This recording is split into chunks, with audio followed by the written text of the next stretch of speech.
A lot of people have made a positive difference in my life, and I'm grateful to them. My teachers inspired me to become a teacher myself. I learned to love learning from them, and in a few cases, I learned to know myself a little better.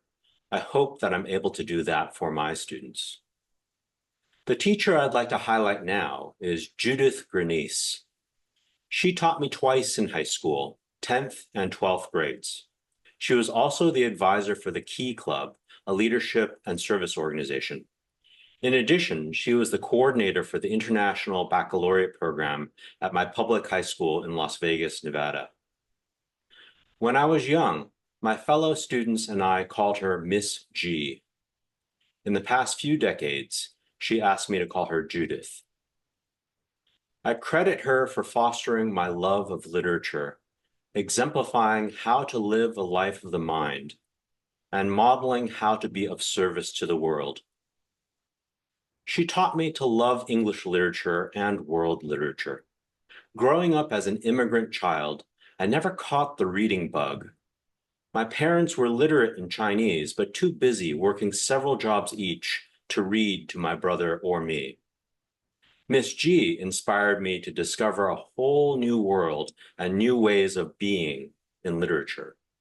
She had us memorize poems, read Othello out loud from beginning to end, and think about how Emily Dickinson used language and imagination to negotiate her relationship to gender and religion in conservative New England.